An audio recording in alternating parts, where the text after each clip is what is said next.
Au nom du Père et du Fils et du Saint-Esprit, ainsi soit-il. Ce matin, je suis content doublement. D'une part parce que c'est Pâques. Nous célébrons cette résurrection de notre Seigneur Jésus-Christ, sorti du tombeau.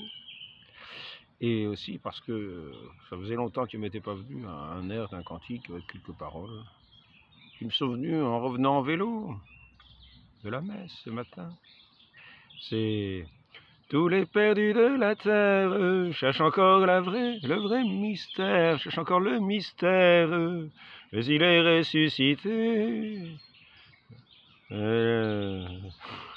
est ressuscité. Alors, mais le mystère n'est pas caché, Jésus est ressuscité. Ben voilà, on pourrait donner ça. Le mystère du monde cache, le voile du monde cache le mystère. C'est à la lumière que le mystère éclaire. Bon, l'air, je l'ai enregistré, mais je m'en souviens plus. Alors voilà, en tout cas, c'est pour parler de ce mystère qui est posé comme sur un voile sur le monde. En fait, le mystère, c'est plus profond, le mystère est plus profond, le mystère, c'est la vie elle-même.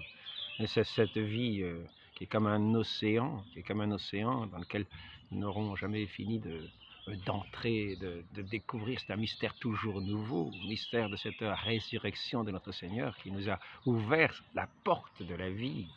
La porte de la vie, cette porte du tombeau décelé sur laquelle était l'ange, nous annonce cette lumière, ce mystère de la résurrection, de la vie éternelle. De ces vêtements blancs, de cette blancheur inouïe, immaculée, sans péché. Le Seigneur est venu enlever le péché et la mort.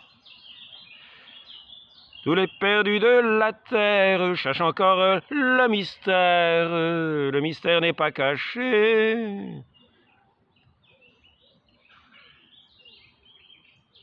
Jésus est ressuscité. Bon, c'est Jésus, la lumière de ce grand mystère. Mystère ancien et toujours nouveau, mystère inouï qui porte la vie. Non, qui porte la vie, c'est le mystère de la vie, il est la vie lui-même. Donc, je voudrais que nous entrions comme Saint Jean dans ce sépulcre où les saintes femmes étaient venues chercher. Pourquoi venez-vous chercher parmi les morts celui qui est vivant? L'ange dit cela, saintes femmes qui viennent le matin, Marie-Madeleine et Marie. Pourquoi venez-vous chercher parmi les morts celui qui est ressuscité? Parce que viennent-elles chercher? Elles viennent chercher un corps. Elles viennent chercher un corps mort. Elles viennent chercher le voile de ce monde. Le voile de ce monde, le voile qui recouvre le mystère de ce monde. Et parce que nous vivons habituellement au milieu du voile de ce monde, dans ce monde, comme uniquement revêtu de ce voile sans en avoir la flamme intérieure, sans en avoir la vie intérieure. Nous sommes comme cela, des morts, des zombies vivant dans ce voile du monde, dans ce grand voile du monde, de l'aveuglement, de la surdité, de l'erreur du mensonge, parce que justement, nous ne voyons pas celui qui est la vie. Alors donc entrons avec Saint Jean dans ce tombeau, avec Saint Pierre, dans la foi de l'Église, cette foi de l'Église. Il nous fait voir ce voile, ce mystère de la résurrection, ce linceul qui recouvrait le corps du Christ. Et ce linceul il ne reste plus que le linceul, comme étendu à la place, au lieu où il enveloppait le corps du Christ. Comme si le Christ s'était évaporé, il est posé comme sur le corps du Christ, mais il n'y a plus le corps du Christ. Comme si le corps du Christ s'était évaporé. Comme si ce corps glorieux de ce mystère infini, de la vie véritable, avait quitté le voile de son mystère, avait quitté le voile qui recouvrait le mystère. Et ainsi, Saint Jean ne voit plus que le voile. Et il crut. Il crut, c'est ainsi qu'il entre véritablement dans ce mystère de la vie, dans cette foi, dans ce Seigneur et Christ ressuscité. Il n'avait pas compris, il ne comprenait pas qu'ils étaient durs à entendre. Notre Seigneur s'est montré souvent, toutefois, patient vis-à-vis de ses disciples. Souvent toutefois, que votre cœur est dur et lent à comprendre. Alors, disait-il souvent, il leur parlait en paraboles et ils ne comprenaient même pas eux-mêmes les paraboles. Vous non plus, vous ne comprenez pas. Et c'est vrai que là, alors que les saintes femmes étaient venues chercher le corps de notre Seigneur, ce corps de mort, pour l'embaumer, pour donner ses soins à ce corps de mort, comme nous soignons, nous, généralement, ce corps de mort, ce cadavre, comme disait le curé d'Ars, j'ai un bon cadavre, disait-il. Oui, j'ai un bon cadavre. Le voile du monde. Et là, Saint Jean voit le voile, le suaire, et aussi le voile qui recouvrait le visage de notre Seigneur, sur lequel a été imprimé son visage aussi, me semble-t-il. Je ne suis pas sûr. Me semble-t-il. Je ne sais pas si ça ne s'appelle pas le sudarion, quelque chose comme ça. Il y a donc le suaire, et nous avons toujours ce suaire, nous avons toujours ce voile qui recouvrait le corps de notre Seigneur et que Saint Jean a vu le matin de Pâques. Et certains, le voyant, entrent eux-mêmes dans ce mystère de cet amour, de cette vie, de ce royaume de la vie, de ce royaume de Dieu, de ce royaume de ce Dieu d'éternité, qui est la lumière du monde. Notre Seigneur est la lumière du monde, qui vient éclairer le mystère de ce monde, qui vient éclairer tout ce que ce voile de ce monde recouvre. Et ainsi, certains, lors de certaines extensions du voile, lorsqu'ils voient ce suaire dans lequel est la forme, l'image du Christ, de ce corps mort du Christ, duquel le linceul était le linceul qui recouvrait le cadavre de notre Seigneur Jésus-Christ crucifié, avec toutes ces blessures, toutes ces plaies que le monde lui a fait.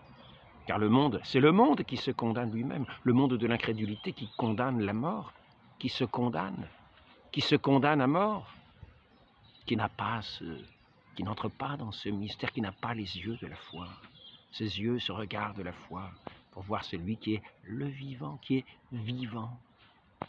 Notre Seigneur est, de sa mort descendu aux enfers chercher les âmes de ceux qui étaient tenus captifs. Car le ciel était fermé depuis le péché des origines.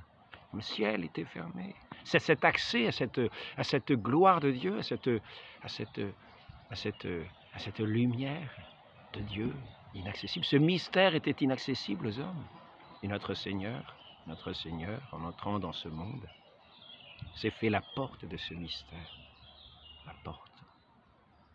Elle a été la condamnation du monde. Ce monde qui, dans sa folie, a condamné la sagesse. Ce monde qui, dans sa folie, est plus fou que la folie de Dieu. La folie de Dieu qui est sagesse aux yeux du monde, qui est sagesse. La folie de Dieu qui est la véritable sagesse.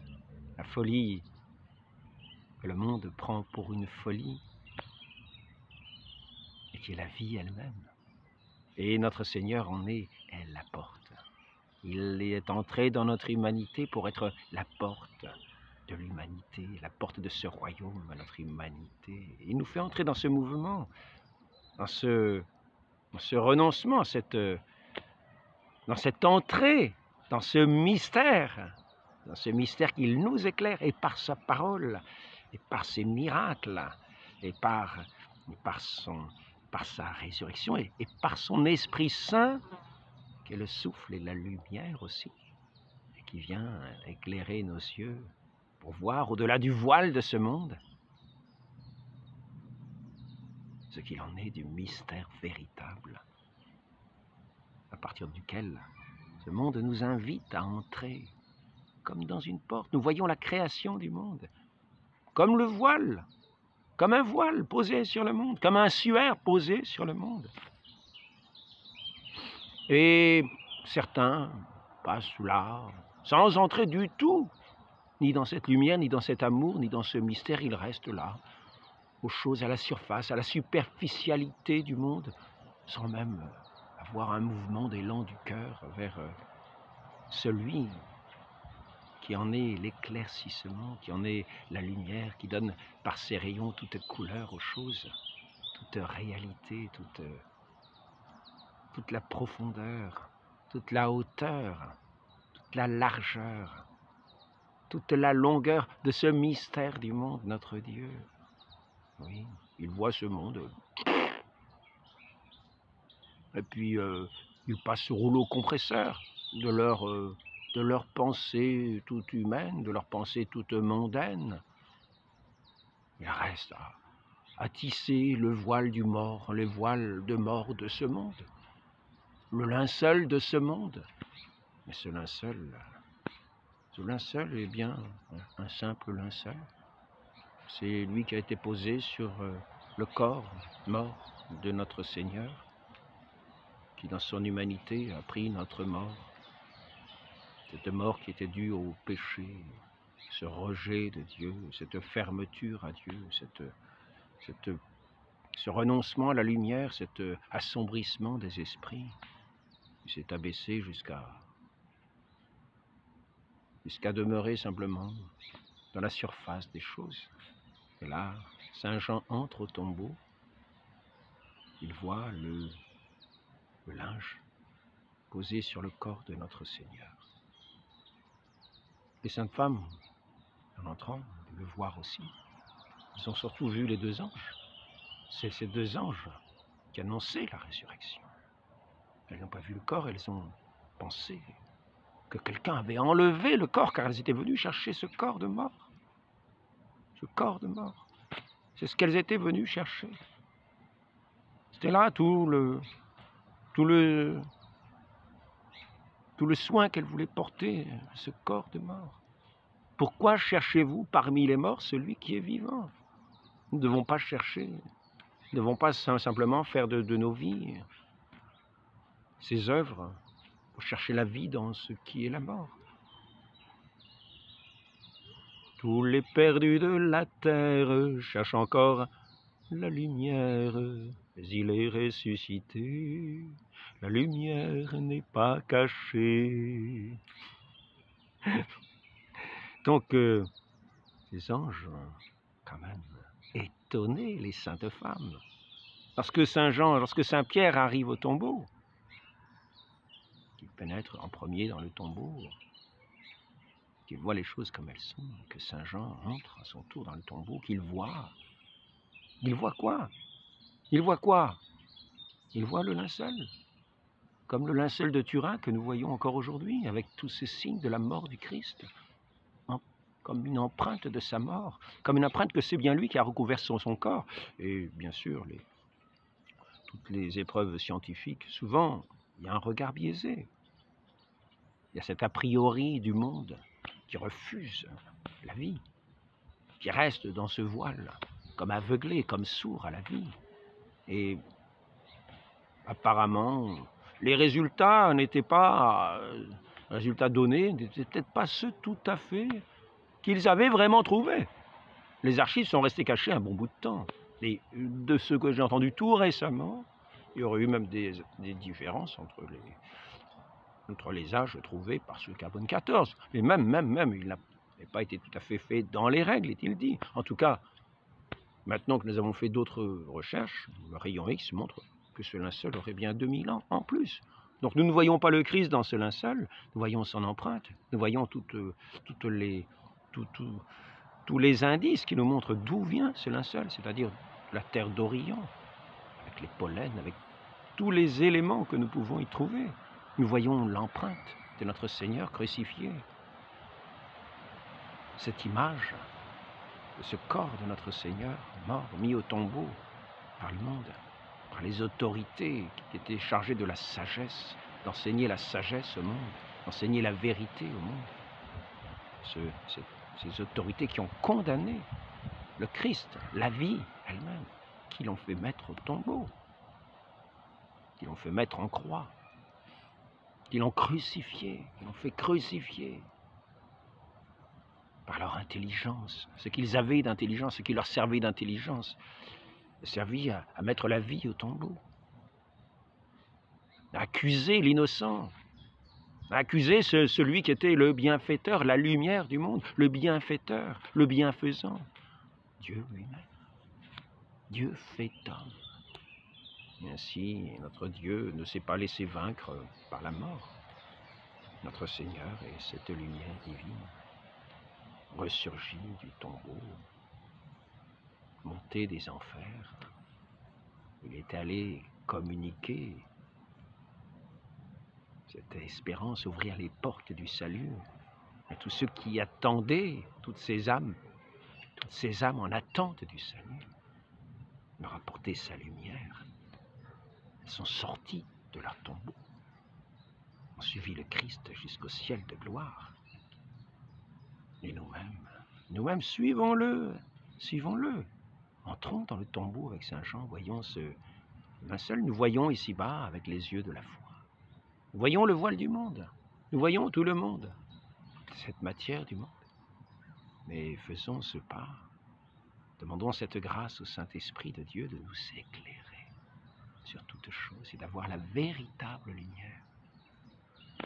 Entrons dans ce jour de la vie, dans ce royaume de Dieu, éternel, ineffable, incommunicable, sauf que lui se communique.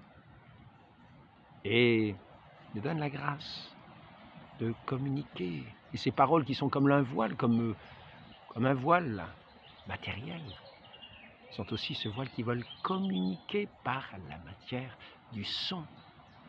Cette bonne nouvelle, et qui ne se reçoit que dans les cœurs, c'est la voix. La voix. Je suis la voix. C'est ce que dit Saint Jean-Baptiste, je suis la voix. Et notre Seigneur est le Verbe. Il est la lampe. Nous sommes la lampe. Et notre Seigneur est la lumière. Et lorsque Saint Jean entre au tombeau, il entre, il croit, et par les yeux de la foi, il est éclairé sur tout ce grand mystère des origines du monde, dans la plénitude. Il voit que ce grand sacrifice de notre Dieu qui s'est fait homme et qui s'est offert, qui a offert sa vie à notre humanité, à tous les hommes, pour en être la lumière. Ce grand sacrifice est le sacrifice qui ne peut être plus grand. C'est le sacrifice de celui qui donne sa vie pour ses amis. Et il n'y a pas de plus grand amour, pas de plus grand amour. Il est donc le mystère de l'amour, le mystère éternel de l'amour, qui se montre pleinement sur la croix et qui se montre qui s'éprouve dans sa résurrection. Cette joie intérieure de celui qui accorde sa foi en son Dieu, qui est guidé par le Saint-Esprit, qui est conduit par le Saint-Esprit pour être un autre Christ ici-bas, pour continuer les œuvres du Christ ici-bas, pour annoncer toujours cette nouvelle de Dieu, pour être ici-bas comme un autre Christ qui continue cette œuvre du royaume de Dieu ici-bas, pour tous ceux qui sont là, perdus dans la nuit, cherchant dans ce voile du mystère, dans leur aveuglement, ne voyons que le tissu par terre. Et eux sont là comme des anges qui annoncent la résurrection, pour faire entrer les esprits dans cette lumière divine, les cœurs, les gagner à cette lumière de Dieu, entrer dans ce royaume divin, par où nous voyons toutes choses nouvelles. Notre Seigneur a tout accompli sur la croix, et notre Dieu l'a ressuscité.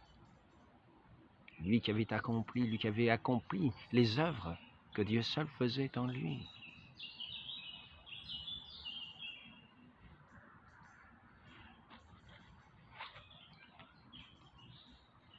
En ce saint jour, je voudrais dire à tous, joyeuse Pâques, gardons-nous cette flamme de la vie.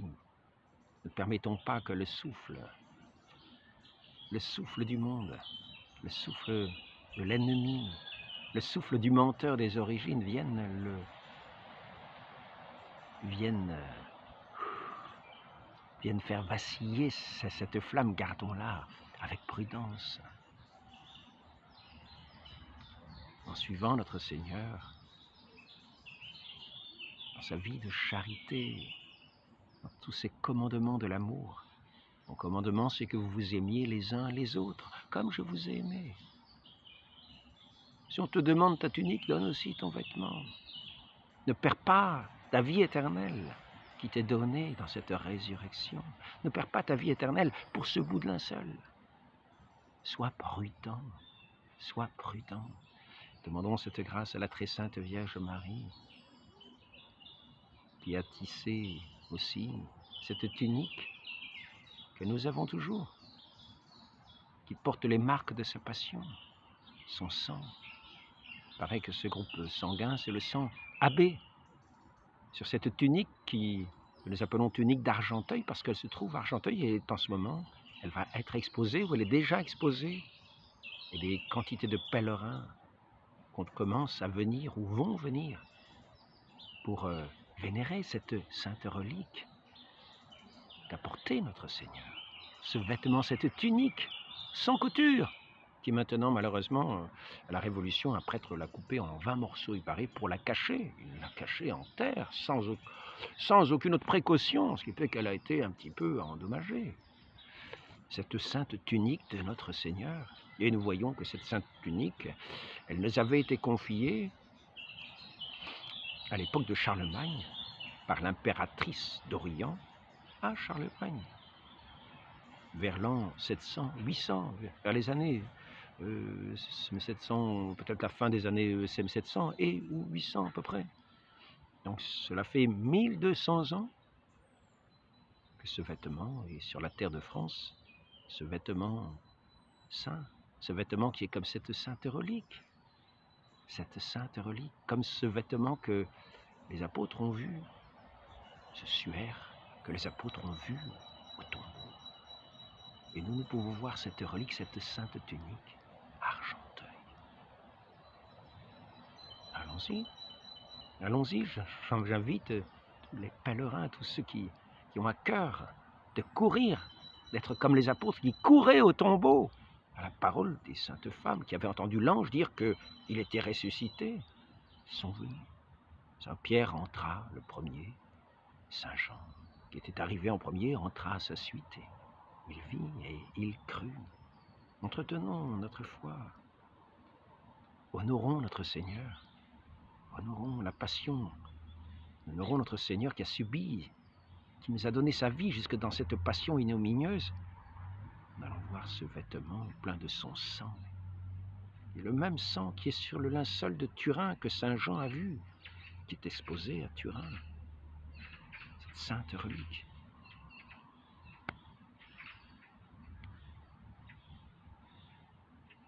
Ne nous arrêtons pas au voile de ce monde, au simple tissu, mais en lui, honorons notre Seigneur et notre Dieu, le Dieu de la vie. Non pas de la mort, il n'est pas le Dieu des morts, mais des vivants. Demandons cette grâce, ce vêtement tissé par les mains de la Vierge Marie. Demandons cette grâce à la très sainte Vierge Marie